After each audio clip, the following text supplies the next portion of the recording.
Welcome back to my YouTube channel. ഇന്നത്തെ വീഡിയോയിലെ SCRT 9ാം ക്ലാസ്സിലെ ജോഗ്രഫി 4ാമത്തെ അധ്യായം മാനവ വിഭവശേഷി രാഷ്ട്ര പുരോഗതിക്കായി.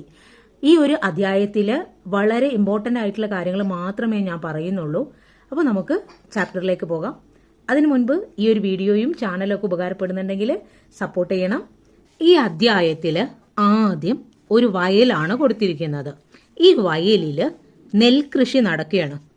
ഞാറ് നടുന്ന ആളുകളുണ്ട്, യന്ത്രം ഉപയോഗിച്ചിട്ട് നിലം ഉഴുതുമറിക്കുന്ന ആളുകളുണ്ട്, ജോലി ചെയ്യിപ്പിക്കുന്ന ആളുകളുണ്ട്. അങ്ങനെ വലിയ ഒരു വയല്. ഇത് നെല്ലിന്റെ ഉൽപാദനമാണ് ഇവിടെ നടക്കുന്നത്. നെല്ലുൽപാദനത്തിനായി ഉപയോഗിച്ച ഘടകങ്ങൾ ഏതെല്ലാമാണ്? നെല്ല് ഉൽപ്പാദിപ്പിക്കാൻ അവിടെ കൃഷി ഇടം വേണം. നമുക്ക് കൃഷിയിടം എന്ന് പറയുമ്പോൾ നമുക്ക് എന്ത് വേണം? കൃഷി ചെയ്യാനുള്ള സ്ഥലം വേണം. പിന്നെ നല്ല നെൽകൃഷിയിൽ നല്ല വിളവ് കിട്ടാൻ നല്ല അത്യുൽപാദന ശേഷിയുള്ള വിത്ത് വേണം. പിന്നെ യന്ത്രങ്ങൾ വേണം, ജോലി ചെയ്യിപ്പിക്കാനുള്ള ആളുകൾ വേണം, ജോലി ചെയ്യാൻ തൊഴിലാളികൾ വേണം, അല്ലേ? അപ്പൊ നോക്കിയേ, ഇവിടെ നമ്മൾ നേരത്തെ പറഞ്ഞു നെല്ല് ഉൽപാദനം എന്ന് പറയുന്നത് ശരിക്കും എന്താണ്? നമ്മൾ മനുഷ്യരുടെ ആവശ്യങ്ങൾ നിറവേറ്റാൻ വേണ്ടിയിട്ട് സാധനങ്ങളും സേവനങ്ങളും ഉൽപ്പാദിപ്പിക്കുന്ന പ്രക്രിയയാണ് ഉൽപാദനം. എന്താ സാധനങ്ങൾ ഉൽപ്പാദിപ്പിക്കുക എന്ന് പറഞ്ഞാൽ, നമുക്ക് കഴിക്കാന് ചോറ് വേണോ, അല്ലെ? അല്ലെങ്കിൽ ദോശ വേണം, ഇഡലി വേണം. ഇതിനൊക്കെ അരി വേണ്ടേ, ഉഴുന്ന് വേണ്ടേ? പിന്നെ പല കാര്യങ്ങളും അതിലേക്ക് ആവശ്യമുണ്ട്. ചായ കുടിക്കണമെങ്കിൽ പാല് വേണം. അങ്ങനെ ഒരുപാട് കാര്യങ്ങൾ അതിലേക്ക് ആവശ്യമുണ്ട്. അപ്പൊ ഇതൊക്കെ എവിടുന്നാണ് നമുക്ക് കിട്ടുന്നത്? ഇതെല്ലാം കൃഷിയിലൂടെയാണ് സാധ്യമാകുന്നത്. അങ്ങനെ ലഭിക്കുന്ന സാധനങ്ങളാണ് നമ്മൾ നേരത്തെ പറഞ്ഞതെല്ലാം. ഇനി നമുക്ക് പനിയോ ജലദോഷമൊക്കെ വന്നാൽ നമ്മൾ ആരെടുത്താ പോവാ? ഡോക്ടറെ അടുത്ത് പോവില്ലേ? അപ്പൊ ഡോക്ടർ അവിടെ എന്താ ചെയ്യുന്നത്? സേവനമാണ് നൽകുന്നത്. അപ്പൊ നമുക്ക് പറയാം, നമ്മുടെ ആവശ്യങ്ങളാണ് അതിലൂടെ തൃപ്തിപ്പെടുത്തിയത്. ഇവിടെ ഉൽപാദന ഘടകങ്ങളാണ് തന്നിരിക്കുന്നത്, ഫാക്ടേഴ്സ് ഓഫ് പ്രൊഡക്ഷൻ. അപ്പൊ ഈ ഫാക്ടേഴ്സ് ഓഫ് പ്രൊഡക്ഷനില് ഭൂമി തന്നിട്ടുണ്ട്, അധ്വാനം, മൂലധനം, സംരംഭകത്വം തന്നിട്ടുണ്ട്. ഈ 4 ഘടകങ്ങളാണ് ഉൽപാദനത്തിന് പ്രധാനപ്പെട്ട ഘടകങ്ങൾ. അപ്പൊ നോക്കി, ഈ നെല്ലുൽപാദനവുമായിട്ട് ബന്ധപ്പെട്ട ഓരോ കാര്യങ്ങൾ നമുക്ക് ഏതെല്ലാം വിഭാഗത്തിലാണ് ഉൾപ്പെടുത്താൻ പറ്റുന്നത്? ആദ്യം നമുക്ക് കൃഷി നോക്കാം. കൃഷിയിടം എന്ന് പറഞ്ഞാൽ ഭൂമിയിൽ ഉൾപ്പെടുത്താം, അല്ലെ? ഇനി അധ്വാനം, തൊഴിലാളി ചെയ്യുന്നതാണ് അധ്വാനം. കൂടാതെ ഈ മൂലധനത്തിൽ തന്നെ യന്ത്രങ്ങളൊക്കെ നമ്മൾ ഉപയോഗിക്കുന്നുണ്ട്. നേരത്തെ ട്രാക്ടർ കണ്ടില്ലേ? ആ ട്രാക്ടറും മൂലധനത്തിലാണ് വരുന്നത്. ഇനി സംരംഭകത്വം എന്ന് പറഞ്ഞാൽ അവിടെ ജോലി ചെയ്യിപ്പിക്കുന്ന കുറച്ച് ആളുകളുണ്ട്, അല്ലെ? അപ്പൊ നല്ല രീതിയിൽ ഒരു മേൽനോട്ടം വഹിച്ചെങ്കിൽ മാത്രമേ നമുക്ക് കൃത്യമായിട്ടുള്ള രീതിയിൽ പ്രൊഡക്റ്റ് കിട്ടുള്ളൂ, ഉൽപ്പന്നം കിട്ടുകയുള്ളൂ. ഭൂമി, അധ്വാനം, മൂലധനം, സംരംഭകത്വം ഇതെല്ലാം ഉൽപാദനത്തിന്റെ പ്രധാനപ്പെട്ട ഘടകങ്ങളാണ്. ഭൂമി, അധ്വാനം, മൂലധനം, സംരംഭകത്വം എന്നിവയാണ് ഉൽപാദന ഘടകങ്ങൾ. ഇനി ഇവയെ നമുക്ക് എന്ത് പേരിലും കൂടെ വിളിക്കാം? സാമ്പത്തിക വിഭവങ്ങൾ എന്നുകൂടെ പറയാം. മണ്ണ്, വെള്ളം തുടങ്ങിയ പ്രകൃതി വിഭവങ്ങളെല്ലാം ഭൂമിയുടെ ഭാഗമാണ്. മണ്ണ്, വെള്ളമൊക്കെ ഏതിലാ വരുന്നത്? അതെല്ലാം ഭൂമിയിലാണ് ഉൾപ്പെടുന്നത്. പ്രതിഫലത്തിനായി മനുഷ്യർ ചെയ്യുന്ന ഭൗതികമോ കായികമോ ആയ എല്ലാ പ്രയത്നങ്ങളും അധ്വാനത്തിലാണ് ഉൾപ്പെടുന്നത്. അപ്പൊ മനുഷ്യർ ചെയ്യുന്ന ഭൗതികമോ, അതായത് ബുദ്ധിപരമായിട്ടോ അല്ലെങ്കിൽ ശാരീരികപരമായിട്ടോ ചെയ്യുന്ന പ്രയത്നങ്ങളൊക്കെ ഏതിലാ വരുന്നത്? അധ്വാനത്തിൽ. ഇനി യന്ത്രങ്ങള്, ഉപകരണങ്ങള് നെല്ലുൽപാദന പ്രക്രിയയിൽ നമ്മൾ കണ്ടെത്തി അവയൊക്കെ ഉപയോഗിച്ചിട്ടുണ്ടെന്ന്. അത് ഏതിലാ ഉൾപ്പെടുന്നത്? അത് മൂലധനത്തിലാണ് ഉൾപ്പെടുന്നത്. ഇപ്പൊ എന്താ മൂലധനം? ഉൽപാദന പ്രക്രിയയെ സഹായിക്കുന്ന എല്ലാ മനുഷ്യനിർമ്മിത വിഭവങ്ങളും എന്താണ്? മൂലധനമാണ്. ഭൂമി, മൂലധനം, അധ്വാനം എന്നീ ഘടകങ്ങളെ അനുയോജ്യമായ രീതിയിൽ സംയോജിപ്പിക്കുക അല്ലെങ്കിൽ യോജിപ്പിച്ച് കൊണ്ട് ഉൽപാദനം സാധ്യമാക്കുന്നതിനെയാണ് സംരംഭകത്വം എന്ന് പറയുന്നത്, ഓർഗനൈസേഷൻ അല്ലെങ്കിൽ ഓൺട്രപ്രണർഷിപ്പ് എന്ന് പറയുന്നത്. ഏതൊരു വസ്തുവിന്റെയും ഉൽപാദന പ്രക്രിയയിൽ മേൽ പറഞ്ഞ 4 ഘടകങ്ങളും അനിവാര്യമാണ്. ഇനി നോക്കിയേ, ഭൂമിക്ക് കിട്ടുന്ന പ്രതിഫലം എന്ന് പറയുന്നത് പാട്ടമാണ്. അധ്വാനം, അതായത് നമ്മൾ ചെയ്യുന്ന ജോലിക്ക് കിട്ടുന്ന പ്രതിഫലം എന്ന് പറയുന്നത് എന്താണ്? വേതനമാണ്, അതായത് കൂലി. ഇനി മൂലധനത്തിന് കിട്ടുന്ന പ്രതിഫലം എന്താണ്? പലിശ. ഇനി ഓർഗനൈസേഷൻ അഥവാ സംരംഭകത്വത്തിന് കിട്ടുന്നത് എന്താണ്? ലാഭം. ഇതാണ് ഇതിന്റെ പ്രതിഫലം. ഓർമ്മിച്ചു വെക്കണം ഈ ഭാഗത്ത്. പ്രൊഡക്ഷന്റെ factors: land, labour, capital, organisation. ഇനി ഓരോന്നിന്റെയും പ്രതിഫലം ഓർമ്മിച്ചു വെക്കണം. എന്തൊക്കെയാണ്? ഭൂമിക്ക് കിട്ടുന്ന പ്രതിഫലം പാട്ടം അഥവാ റെന്റ്. അധ്വാനത്തിന് കിട്ടുന്ന പ്രതിഫലം എന്താണ്? വേജ് അഥവാ വേതനം, കൂലി. മൂലധനത്തിന് കിട്ടുന്ന പ്രതിഫലം എന്താണ്? ഇൻട്രസ്റ്റ് അഥവാ പലിശ. ഇനി ഓർഗനൈസേഷൻ, അതായത് ആരാണോ ഇത് ഓർഗനൈസ് ചെയ്ത് കൊണ്ടുപോകുന്നത് അയാൾക്ക് കിട്ടുന്ന പ്രതിഫലം എന്താണ്? ലാഭം അഥവാ പ്രോഫിറ്റ്. ഇങ്ങനെയാണ് ഇവിടെ പഠിക്കാനുള്ള പ്രധാനപ്പെട്ട കാര്യങ്ങൾ. ഈ മാർക്കറ്റിൽ ചെന്നാൽ നമുക്ക് ആവശ്യമുള്ള സാധനങ്ങളൊക്കെ കിട്ടുമല്ലേ? അവിടെ നമ്മൾ എന്ത് കൊടുത്താൽ മതി? പണം കൊടുത്താൽ മതി. എന്നാൽ പണ്ടത്തെ കാലത്ത് അങ്ങനെ പൈസ കൊടുക്കുന്ന ഒരു ഏർപ്പാട് കുറവായിരുന്നു. അപ്പൊ ആ സമയത്ത് ജനങ്ങൾക്ക് ആവശ്യമുള്ള സാധനങ്ങൾ അവർ പരസ്പരം കൈമാറ്റം ചെയ്തായിരുന്നു വാങ്ങിച്ചിരുന്നത്. ആ ഒരു സമ്പ്രദായത്തെ ബാർട്ടർ സമ്പ്രദായം എന്നാണ് അറിയപ്പെടുന്നത്. വസ്തുക്കൾക്ക് പകരം വസ്തുക്കൾ കൈമാറ്റം ചെയ്യപ്പെടുന്ന വിനിമയ മാർഗമാണ് ബാർട്ടർ സമ്പ്രദായം. എന്നാൽ ഇതിന് ഒരുപാട് പോരായ്മകൾ ഉണ്ടായിരുന്നു. കാരണം എന്താ? ആ കയ്യിൽ സാധനമുള്ള ആളുകൾക്ക് അത് കൊടുത്താൽ വേറെന്തെങ്കിലും വാങ്ങിക്കാൻ പറ്റുള്ളൂ. അപ്പൊ പണ്ടത്തെ കാലത്ത് എല്ലാവർക്കും അതിന് സാധ്യമായി എന്ന് വരില്ല. ഒട്ടും എന്താ പറയുക, ശേഷിയില്ലാത്ത ആളുകളും ഉണ്ടായിരുന്നിരിക്കും. അതുകൊണ്ട് തന്നെ ഈ ബാർട്ടർ സമ്പ്രദായം എന്താണ്? അതിന് ഒരുപാട് ലിമിറ്റേഷൻസ് കാലഘട്ടത്തിൽ ഉണ്ടായിരുന്നു. ഇത് കണ്ടോ? ഈ ബാർട്ടർ സമ്പ്രദായത്തിൽ നിന്ന് വന്നിട്ടുള്ള ഒരു മാറ്റമാണ്. സാധനങ്ങൾ കൈമാറ്റം ചെയ്തിരുന്ന ആ ഒരു സമ്പ്രദായത്തിൽ നിന്ന് സ്വർണം, ആദ്യമായിട്ട് ഇന്ത്യയിൽ സ്വർണ്ണ നാണയങ്ങൾ അച്ചടിച്ചിറക്കിയത് കുഷാനന്മാരുടെ കാലഘട്ടത്തിലാണ് കേട്ടോ. ലോഹ നാണയങ്ങൾ ഉണ്ടാക്കി. അത് കഴിഞ്ഞിട്ട് കടലാസു പണത്തിന്റെ കാലഘട്ടം വന്നു. പിന്നെ ഇന്ന് കാണുന്ന പോലെ ATM കാർഡ്, പ്ലാസ്റ്റിക് കാർഡുകളില്ലേ. അത് കഴിഞ്ഞിട്ടോ ഇലക്ട്രോണിക് പണം. ഇപ്പൊ കടയിൽ ചെന്നാൽ നമ്മൾ എന്ത് ചെയ്യും? ഗൂഗിൾ പേ, ജിപേ, ഫോൺ പേ, പേടിഎം അതൊക്കെ വെച്ചിട്ടാണ് എന്ത് ചെയ്യുന്നത്? സാധനങ്ങൾ മേടിക്കുന്നത്. ഇപ്പൊ നോക്കിയേ, ആ ഒരു മാറ്റം, അതിന്റെ എവല്യൂഷനാണ് ഇവിടെ കൊടുത്തിരിക്കുന്നത്. പണത്തിന്റെ പരിണാമ പ്രക്രിയയുടെ ആദ്യഘട്ടത്തിൽ മൃഗങ്ങളുടെ തോൽ, കാർഷിക വിഭവങ്ങൾ, കന്നുകാലികൾ തുടങ്ങിയ പല വസ്തുക്കളും പണമായി ഉപയോഗിച്ചിരുന്നു. ലോഹങ്ങൾ ലഭ്യമാക്കി തുടങ്ങിയപ്പോൾ സ്വർണവും വിവിധതരം ലോഹങ്ങളും തുടർന്ന് ലോഹ നാണയങ്ങളും പണമായിട്ട് ഉപയോഗിച്ചു തുടങ്ങി. പൊതുവായ ഒരു ഉപാധി എന്ന നിലയിൽ ഉപയോഗിക്കാം എന്നതിനാല് കടലാസ് പണത്തിലേക്ക് എന്ത് ചെയ്ത് ക്രയവിക്രയങ്ങൾ ക്രമേണ മാറി. വിപണി എന്ന ആശയം കൂടുതൽ ബൃഹത്തായി മാറുകയും സാങ്കേതിക വിദ്യ എല്ലാ മേഖലകളും കൈയടക്കുകയും ചെയ്തതോടെ കാർഡ് പണം അഥവാ പ്ലാസ്റ്റിക് പണം, പിന്നീട് ഇലക്ട്രോണിക് പണം തുടങ്ങി ഇന്ന് നാം കാണുകയും പരിചയപ്പെട്ടുകൊണ്ടിരിക്കുകയും ചെയ്യുന്ന രീതികളിലേക്ക് പണം രൂപാന്തരപ്പെട്ടു. അപ്പൊ പണത്തിന്റെ ഒരു പരിണാമമാണ് ഈ മുകളിൽ കൊടുത്തിരിക്കുന്നത്. നമുക്ക് കാണാൻ പറ്റുന്നില്ലേ ഇത്? ഇന്ന് എത്തി നിൽക്കുന്നത് എവിടെയാണ്? ഇലക്ട്രോണിക് പണത്തിന്റെ. ഇവിടെ പ്രത്യേകിച്ച് പറയുന്നുണ്ട്, ഉൽപാദന പ്രക്രിയയിലെ ഏറ്റവും പ്രധാന ഘടകം എന്ന് പറയുന്നത് തൊഴിൽ അഥവാ അധ്വാനമാണ് കേട്ടോ. അധ്വാനത്തിൽ നിന്ന് ലഭിക്കുന്ന വേതനമാണ് കൂടുതൽ ജനങ്ങളുടെയും വരുമാന മാർഗം എന്ന് പറയുന്നത്. അടുത്തത് മാനവ വിഭവം. എന്താ മാനവ വിഭവം അഥവാ മാൻ പവർ എന്ന് പറയുന്നത്? ഉൽപാദന പ്രക്രിയയിൽ ഉപയോഗപ്പെടുത്താൻ കഴിയുന്ന അധ്വാനശേഷിയുള്ള ജനങ്ങളാണ് മാനവ വിഭവം അഥവാ മനുഷ്യ വിഭവം എന്ന് പറയുന്നത്. ലഭ്യമായ പ്രകൃതി വിഭവങ്ങളെ മറ്റ് ഉൽപാദക ഘടകങ്ങളുടെ സഹായത്തോടെ കായികക്ഷമതയും ബുദ്ധിയും ഉപയോഗിച്ചുകൊണ്ട് ഉൽപ്പന്നങ്ങളാക്കി മാറ്റാൻ മാനവ വിഭവത്തിന് എന്ത് ചെയ്യും? കഴിയും. ഓർമ്മിച്ചു വെക്കുക, ലഭ്യമായ പ്രകൃതി വിഭവങ്ങളെ മറ്റ് ഉൽപാദക ഘടകങ്ങളുടെ സഹായത്തോടെ കായികക്ഷമതയും ബുദ്ധിയും ഉപയോഗിച്ചുകൊണ്ട് എന്ത് ചെയ്യാൻ പറ്റും? ഉൽപ്പന്നങ്ങളാക്കി മാറ്റാൻ ആർക്ക് കഴിയും? മനുഷ്യവിഭവം, അതായത് മനുഷ്യരായ നമുക്കൊക്കെ കഴിയും.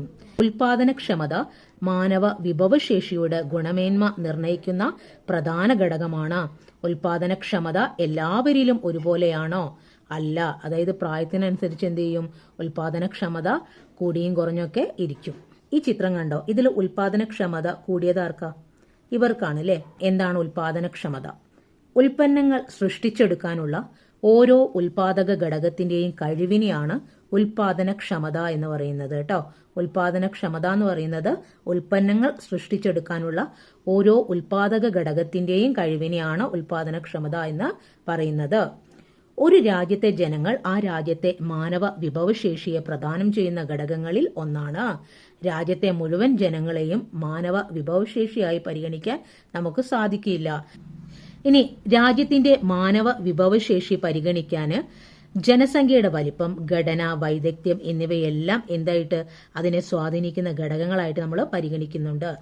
വിവിധ പ്രായപരിധിയിൽപ്പെടുന്ന ജനങ്ങൾ ഉൾപ്പെടുന്നതാണ് രാജ്യത്തിന്റെ ജനസംഖ്യാ ഘടന. ജനസംഖ്യയുടെ വലിപ്പമല്ല, അതിന്റെ ഗുണമേന്മയാണ് മാനവ വിഭവത്തെ നിർണയിക്കുന്നത്? ഇന്ത്യ ഗവൺമെന്റ് 2023 ഫെബ്രുവരിയിൽ പ്രസിദ്ധീകരിച്ച പീരിയോഡിക് ലേബർ ഫോഴ്സ് സർവേ അത് പ്രകാരം 15 വയസ്സിനും അതിനു മുകളിലുമുള്ള അല്ലെങ്കിൽ മുകളിലും പ്രായമുള്ള തൊഴിൽ ചെയ്യാൻ സന്നദ്ധതയും കഴിവുമുള്ള ജനവിഭാഗമാണ് രാജ്യത്തിന്റെ തൊഴിൽ സേന. ലേബർ ഫോഴ്സ് എന്ന് പറയുമ്പോൾ 15 വയസ്സിന് അതിനു മുകളിലുള്ളവരാണ് ഉൾപ്പെടുന്നത്. ഈ പ്രായഘടനയിൽപ്പെട്ട ജനങ്ങളുടെ എണ്ണം കൂടുതലാണെങ്കിൽ സമ്പദ്ഘടനയുടെ വരുമാനത്തെയും വളർച്ചയെയും അത് അനുകൂലമായിട്ട് സ്വാധീനിക്കുന്നു. മാനവ വിഭവം ഉൽപാദനത്തിന്റെ ചലനാത്മക ഘടകമാണ്. ഉന്നത വിദ്യാഭ്യാസം, ഉചിതമായ പരിശീലനം, ആരോഗ്യ പരിരക്ഷ തുടങ്ങിയ ഉറപ്പുവരുത്തിയാൽ നമുക്ക് എന്ത് ചെയ്യാൻ പറ്റും? മാനവ വിഭവശേഷിയെ കൂടുതൽ കാര്യക്ഷമമുള്ളതാക്കി മാറ്റാൻ കഴിയും. അതുകൊണ്ടാണ് ഓരോ തൊഴിലും വരുമ്പോൾ ആ തൊഴിലിന്റെ പരിശീലനം അവർക്ക് കൊടുക്കുന്നത്. അങ്ങനെ പരിശീലനം കിട്ടിക്കഴിയുമ്പോൾ അവരെന്ത് ചെയ്യും? കൂടുതൽ അവർ ചെയ്യുന്ന ജോലിയിൽ കാര്യക്ഷമമായിട്ട് പെരുമാറാൻ അവർക്ക് കഴിയും. ഉൽപാദനക്ഷമത വർദ്ധിപ്പിക്കുന്നതിന് വേണ്ടി മേൽപ്പറഞ്ഞ ഘടകങ്ങളിൽ കൂടുതൽ നിക്ഷേപങ്ങൾ നടത്തുമ്പോഴാണ് മനുഷ്യ മൂലധന രൂപീകരണം സാധ്യമാകുന്നത്. എന്താണ് മനുഷ്യ മൂലധനം? നമ്മൾ ഓരോരുത്തരും വിദ്യാഭ്യാസം നേടുന്നത് എന്തിനു വേണ്ടിയാണ്? നമുക്ക് ജോലി ചെയ്യാൻ, അല്ലെ, ജീവിക്കാൻ വേണ്ടി. മാനവ വിഭവങ്ങളായ നമ്മൾ ഓരോരുത്തരും വിദ്യാഭ്യാസത്തിലൂടെയും തൊഴിൽ പരിശീലനത്തിലൂടെയും മനുഷ്യ മൂലധനമായി മാറുന്നു. മാനവ വിഭവശേഷിയുടെ സാമ്പത്തിക മൂല്യമാണ് മനുഷ്യ മൂലധനം. ഓർമ്മിച്ചു വെക്കുക, മാനവ വിഭവശേഷിയുടെ സാമ്പത്തിക മൂല്യമാണ് മനുഷ്യ മൂലധനം എന്ന് പറയുന്നത്. മനുഷ്യ മൂലധന ശേഖരത്തിലേക്ക് കാലക്രമേണ നടത്തുന്ന കൂട്ടിച്ചേർക്കലുകളാണ് മനുഷ്യ മൂലധന രൂപീകരണം എന്നതുകൊണ്ട് ഉദ്ദേശിക്കുന്നത്. ഇവിടെ മനുഷ്യ മൂലധന രൂപങ്ങൾക്ക് ഉദാഹരണങ്ങൾ പറയുന്നുണ്ട്. കർഷകര്, അധ്യാപകര്, ശാസ്ത്രജ്ഞരൊക്കെ എന്തിനുദാഹരണമാണ്? മനുഷ്യ മൂലധന രൂപങ്ങൾക്ക്. ഇന്ത്യയുടെ ജനസംഖ്യയിൽ വർദ്ധിച്ചു വരുന്ന തൊഴിൽ സേന രാജ്യത്തിന് നേട്ടമായിട്ട് മാറണമെങ്കിൽ മനുഷ്യ മൂലധനം വർദ്ധിപ്പിക്കേണ്ടത് എന്താണ്? അത്യന്താപേക്ഷിതമാണ്. മനുഷ്യ മൂലധനത്തെ നമുക്ക് എങ്ങനെയൊക്കെ ശക്തിപ്പെടുത്താം? മെച്ചപ്പെട്ട ആരോഗ്യ സൗകര്യങ്ങൾ ഒരുക്കുക, വിദ്യാഭ്യാസ രംഗത്ത് വൻതോതിലുള്ള നിക്ഷേപം സാധ്യമാക്കുക, നൈപുണി അതായത് സ്കിൽ ഡെവലപ്മെന്റിനൊക്കെ പ്രാധാന്യം കൊടുക്കുക, തൊഴിലാളി സൗഹൃദ തൊഴിൽ അന്തരീക്ഷം സൃഷ്ടിക്കുക. മനുഷ്യ മൂലധന രൂപീകരണത്തെ സ്വാധീനിക്കുന്ന ഘടകങ്ങൾ. മനുഷ്യ മൂലധന രൂപീകരണത്തെ സ്വാധീനിക്കുന്ന പ്രധാനപ്പെട്ട ഘടകങ്ങൾ എന്തൊക്കെയാ? വിദ്യാഭ്യാസം, ആരോഗ്യ പരിരക്ഷ, തൊഴിൽ പരിശീലനം, കുടിയേറ്റം, വിവര ലഭ്യത മുതലായവ. മനുഷ്യ മൂലധന രൂപീകരണം: വിദ്യാഭ്യാസം, ആരോഗ്യം, കുടിയേറ്റം, തൊഴിൽ പരിശീലനം, വിവര ലഭ്യത. ഇവയൊക്കെ എന്താണ്? മനുഷ്യ മൂലധന രൂപീകരണത്തെ സ്വാധീനിക്കുന്ന ഘടകങ്ങളാണ്. ഇനി നമുക്ക് ഈ ചാപ്റ്ററിൽ അവ ഓരോന്ന് ഡീറ്റെയിൽ ആയിട്ട് പഠിക്കാനുണ്ട്. ആദ്യം നമുക്ക് വിദ്യാഭ്യാസത്തെ കുറിച്ച് പഠിക്കാം. എന്തുകൊണ്ടാണ് രക്ഷിതാക്കൾ നമ്മുടെ വിദ്യാഭ്യാസത്തിന് വളരെയധികം പ്രാധാന്യം നൽകുന്നത്? വിദ്യാഭ്യാസത്തിലൂടെ എന്തെല്ലാം മാറ്റങ്ങളാണ് നമ്മളിൽ ഉണ്ടാകുന്നത്? വിദ്യാഭ്യാസവും വൈദഗ്ധ്യവുമുള്ള ജനത രാജ്യത്തിന്റെ ആസ്തിയാണ് കേട്ടോ. എങ്ങനെയെല്ലാമാണ് അവർ രാജ്യത്തിന്റെ വികസനത്തെ സ്വാധീനിക്കുന്നത്?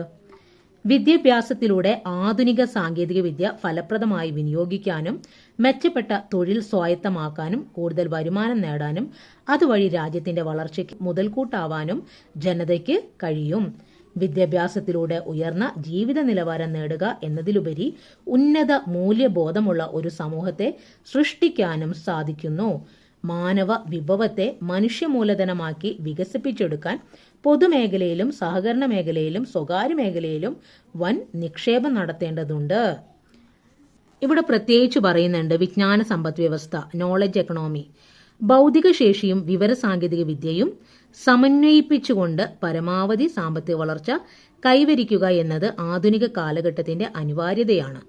സാമ്പത്തിക പ്രവർത്തനങ്ങളുടെ വിവിധ തലങ്ങളിൽ ബുദ്ധിയോടൊപ്പം നൂതന സാങ്കേതിക ആശയങ്ങളും വിവര സാങ്കേതിക വിദ്യയും വിനിയോഗിക്കുന്ന സമ്പദ്ക്രമമാണ് വിജ്ഞാന സമ്പദ് വ്യവസ്ഥ. ഓർമ്മിച്ചു വെക്കുക, സാമ്പത്തിക പ്രവർത്തനങ്ങളുടെ വിവിധ തലങ്ങളിൽ ബുദ്ധിയോടൊപ്പം നൂതന സാങ്കേതിക വിദ്യ, ആശയങ്ങൾ, വിവര സാങ്കേതിക വിദ്യ വിനിയോഗിക്കുന്ന സമ്പദ്ക്രമം, അതാണ് വിജ്ഞാന സമ്പദ് വ്യവസ്ഥ. ശാസ്ത്രജ്ഞൻ, ഗവേഷകർ, നയരൂപീകരണ വിദഗ്ധർ, ഓഹരി നികുതി എന്നിവയെക്കുറിച്ച് വിദഗ്ധ അഭിപ്രായം നൽകുന്നവർ, സോഫ്റ്റ്വെയർ വിദഗ്ധർ എന്നിവരെല്ലാം ഈ മേഖലയെ ശക്തിപ്പെടുത്തുന്ന മനുഷ്യവിഭവങ്ങളാണ്. ഓർമ്മിച്ചു വെക്കുക, വിജ്ഞാന സമ്പദ് വ്യവസ്ഥയെ ശക്തിപ്പെടുത്തുന്നവർ ആരൊക്കെയാണ്? ശാസ്ത്രജ്ഞർ, ഗവേഷകർ, നയരൂപീകരണ വിദഗ്ധർ, ഓഹരി നികുതി എന്നിവയെക്കുറിച്ച് വിദഗ്ധ അഭിപ്രായം നൽകുന്നവര്, സോഫ്റ്റ്വെയർ വിദഗ്ധര് തുടങ്ങിയവര്. ടെക്നോ പാർക്ക്, ഇൻഫോ പാർക്ക് തുടങ്ങിയ സ്ഥാപനങ്ങൾ വിജ്ഞാന സമ്പദ് വ്യവസ്ഥയുടെ വളർച്ചയ്ക്ക് ആക്കം കൂട്ടുന്ന ആസ്തികളാണ്. വിദ്യാഭ്യാസം എങ്ങനെയാണ് മനുഷ്യ മൂലധന രൂപീകരണത്തെ സ്വാധീനിക്കുന്നത്? വിദ്യാഭ്യാസം ലഭിക്കുന്നതോടെ കഴിവ് വർദ്ധിക്കും, സാങ്കേതിക പരിജ്ഞാനം നേടും, നമ്മുടെ സ്കിൽ ഡെവലപ്മെന്റ് സംഭവിക്കും, മെച്ചപ്പെട്ട തൊഴിലിൽ നമ്മളെത്തും, മെച്ചപ്പെട്ട വരുമാനം, മെച്ചപ്പെട്ട ജീവിത നിലവാരം, അതിലൂടെ രാജ്യത്തിന്റെ പുരോഗതി സാധ്യമാകുന്നു. അടുത്തത് ആരോഗ്യം. എന്താണ് ആരോഗ്യം? ശാരീരികവും മാനസികവും സാമൂഹികവുമായ സുസ്ഥിതിയാണ് ആരോഗ്യം. ഇതാരാ പറഞ്ഞത്?